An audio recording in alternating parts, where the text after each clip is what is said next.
Go inside the Crimson Tide with your hosts Rodney Orr and Gary Harris, keeping you informed on everything Alabama. Tider Insider TV, brought to you by Tuscaloosa Tourism and Sports.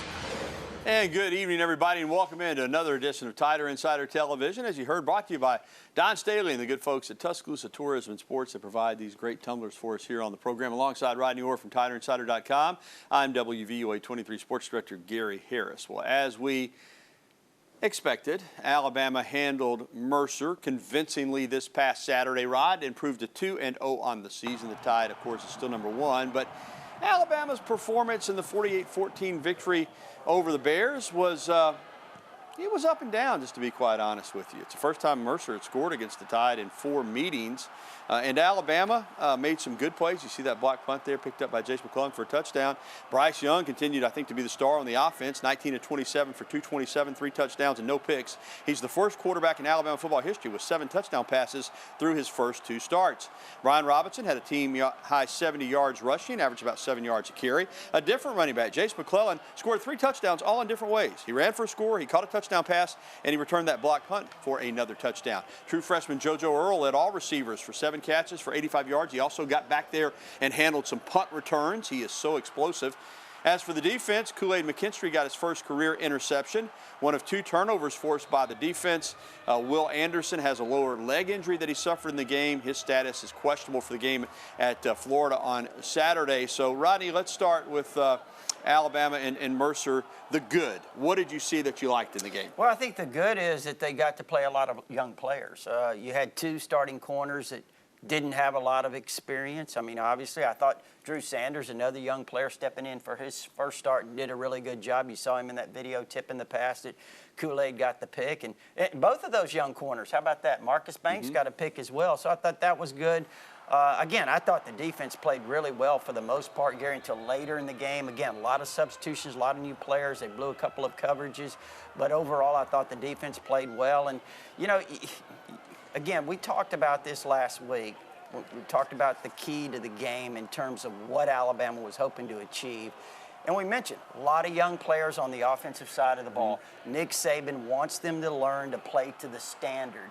And I think that's one thing that this game gave them an opportunity to kind of come to that understanding of, you know what, if we don't prepare through the week like we're supposed to, these are the types of performances we might have. And back to Bryce Young on offense. I mean, again, he's not perfect. No quarterback is. But in your first 2 starts, to have 7 touchdown passes and no interceptions. In fact, he hasn't turned the ball over at all. Hasn't fumbled it away either.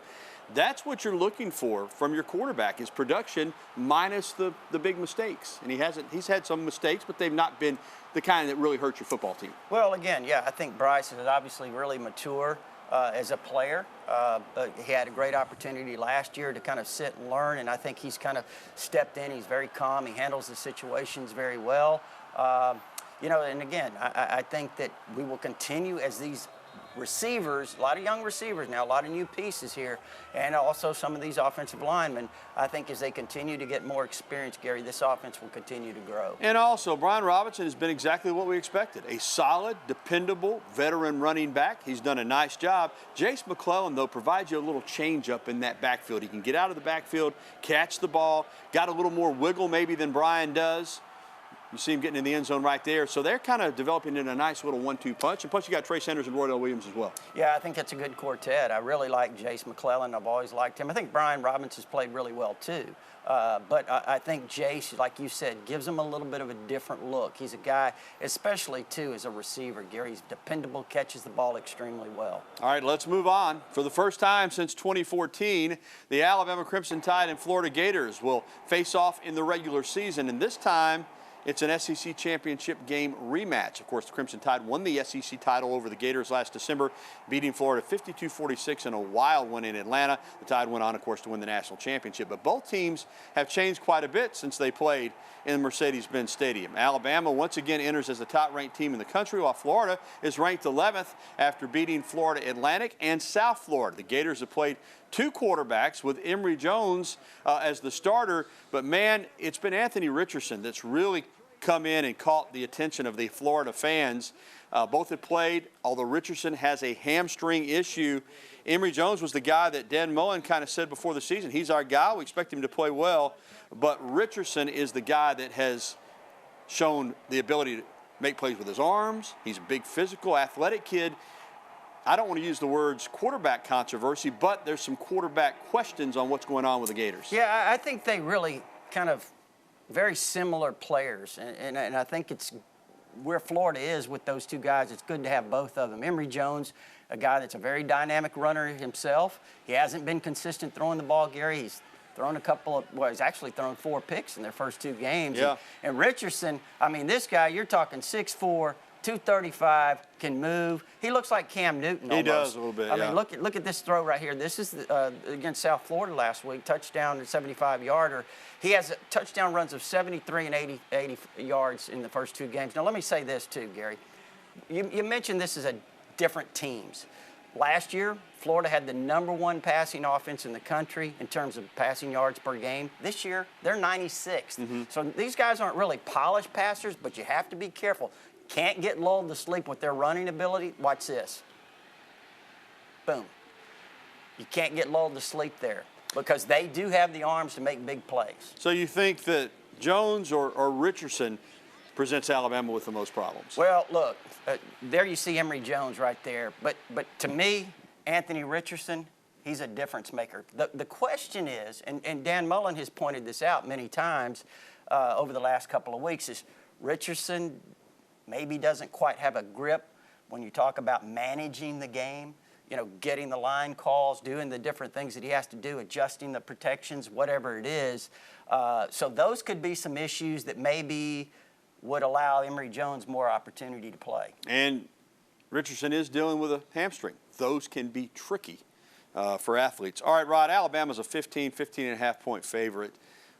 Let's remember, Florida's ranked 11th in the country. I mean, I think it speaks to what Alabama has built here, but we don't really get into the point spreads per se, but I think it speaks to the perception that Alabama is just on a different level than anybody else. I can guarantee you, Georgia included, there's nobody else that would be going into Gainesville this weekend in the country laying 15.5 points to Florida. You're right, but and let's not forget this too.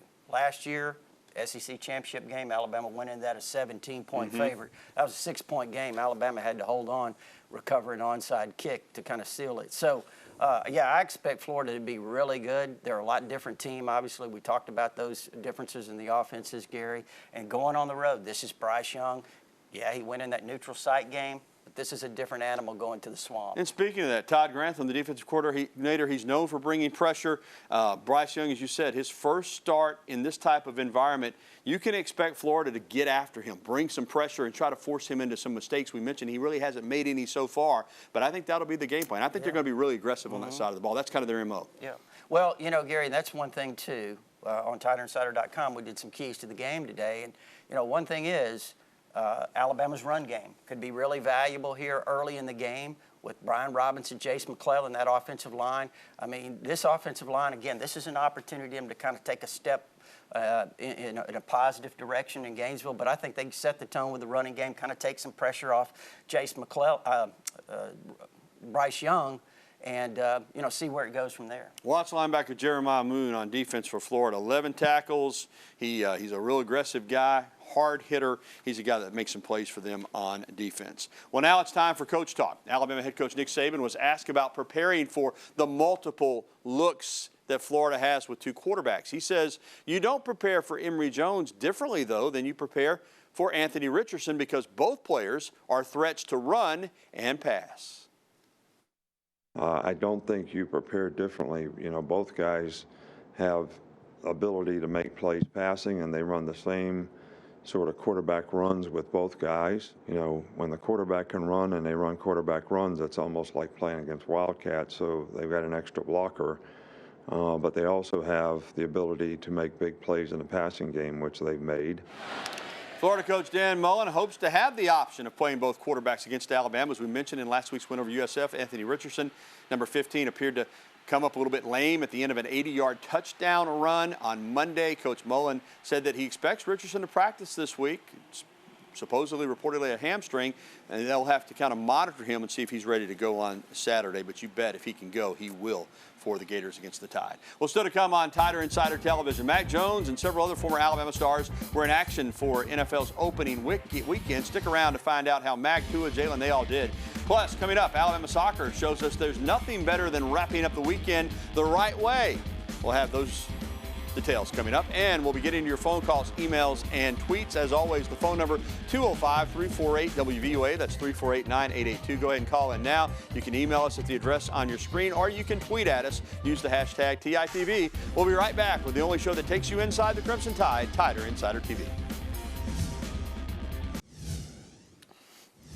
And we're back here on Tider Insider Television, sponsored by Tuscaloosa Tourism and Sports. Man, Don Staley and his crew, they do great work for Tuscaloosa and West Alabama. Alongside Rodney Orr, I'm Gary Harris. The NFL season kicked off this past Thursday night, and as far as Crimson Tide fans are concerned, it's just awesome.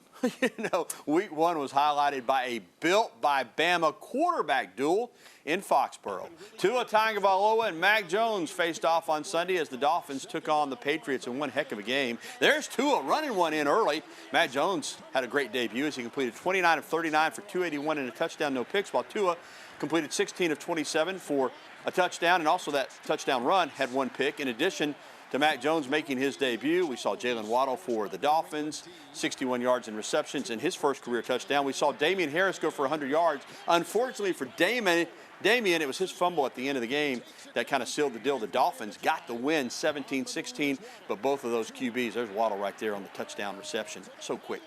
And Jalen Hurts also in action, and boy, did he have a nice game for the Eagles. 29 Let me get to the right numbers here. I'll get to them in just a second. 27 of 35 for 264, 3 touchdowns. He also rushed for 62 yards. Devontae Smith, Rodney, looked just like he did at Alabama. He is so smooth. He had 71 yards in receptions on 6 catches, 71 yards on 6 catches in his first NFL touchdown. Mark Ingram just gets better with age, buddy. In his 11th year, he went for 80-plus yards and a touchdown. Amari Cooper on Thursday night for the Cowboys, 13 catches, 139 yards. Jerry Jeudy was playing well before a high ankle sprain. It just goes on, Rod. I want to ask you, because we've always, as Alabama football fans and people that followed Alabama football, you always follow the NFL. I remember in the 70s, I was anxious to see Ken Stabler and Joe Namath and Jeff Rutledge and Richard Todd, and it goes on, Scott Hunter, whoever those players were, E.J. Jr.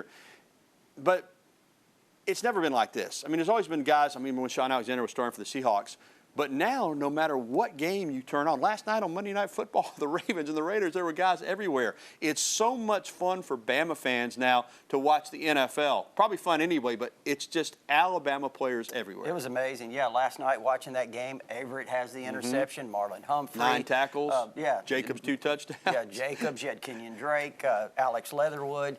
So many players starring, playing really well. And, Gary, the real key is just what it does for recruiting. Oh, yeah.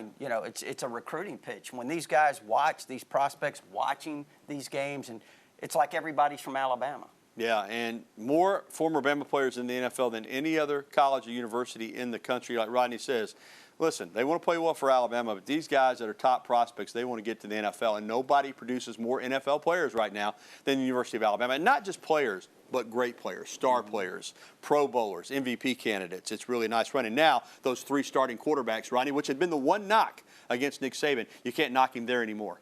Yeah, all of them played extremely well, and really looking forward to seeing these guys the rest of the year, Gary, seeing how they kind of develop. But they started really well, and again, we talk about the importance of recruiting, recruiting quarterbacks.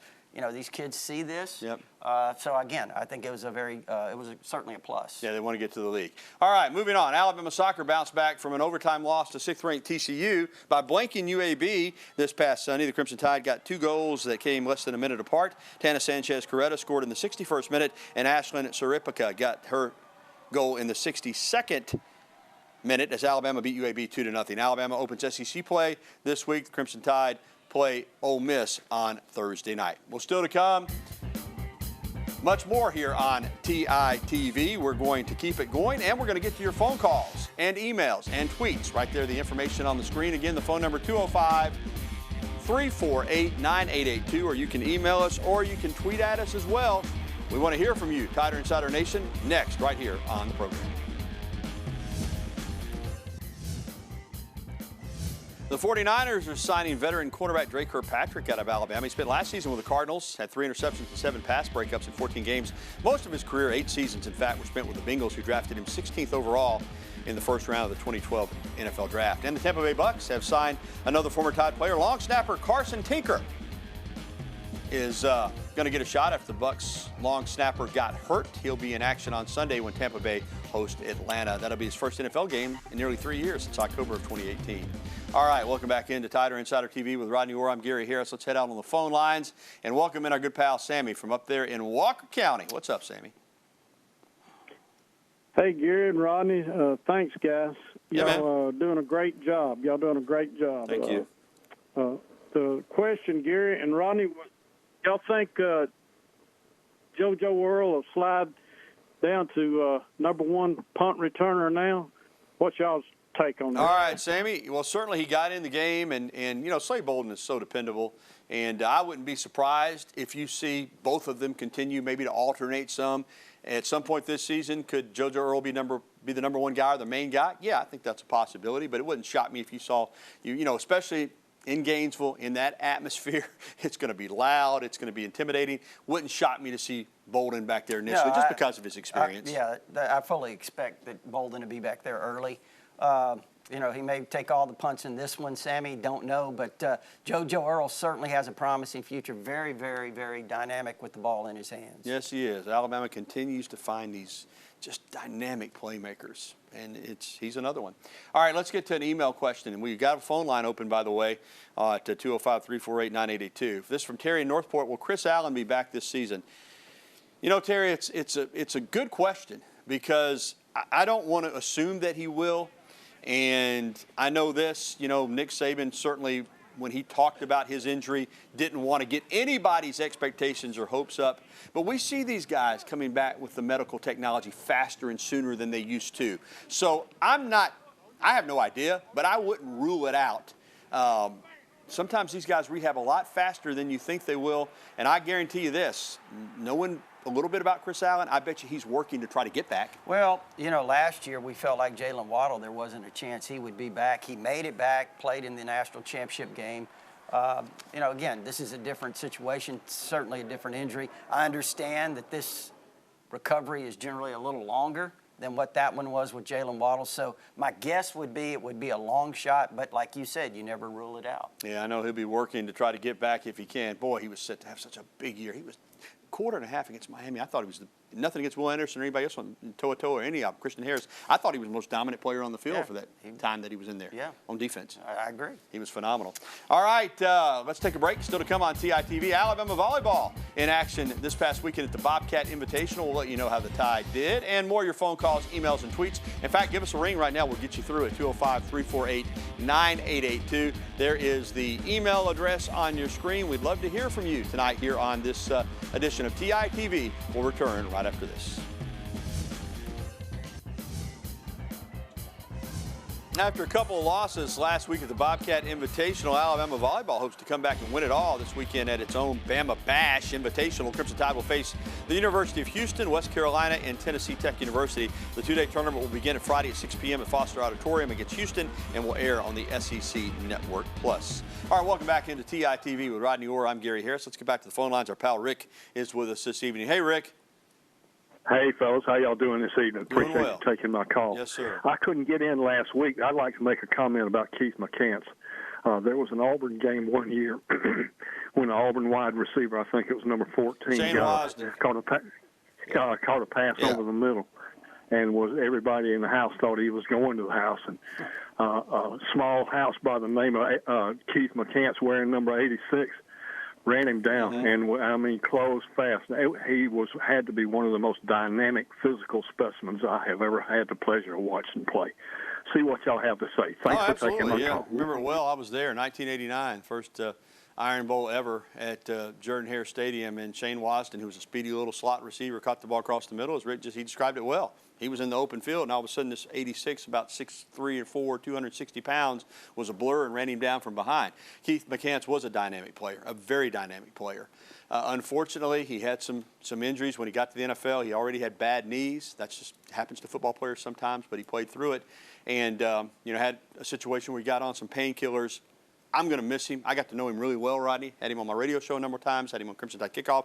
Was a very personable guy, big personality, big heart, but had some issues. But he's going to be missed, and he was at Alabama for those 2 years, 88 and 89. He was right there with Bennett and Derek Thomas as far as playmaker. Yeah, and you mentioned that. Obviously, Cornelius Bennett and Derek Thomas played together. Then it was Thomas in 88 with Keith McCants, and then in 89, Keith McCants was he was an All-American. Yes, he was was a dominant player. You talked about the play with Wasden. You remember the play where he ran down the Miami punt returner, stripped the ball from him in the Sugar Bowl in that game. So.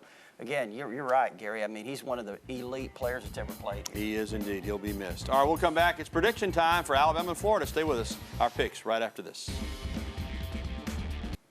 Rodney, top-ranked Alabama 2-0, 11th-ranked Florida 2-0, SEC opener for both.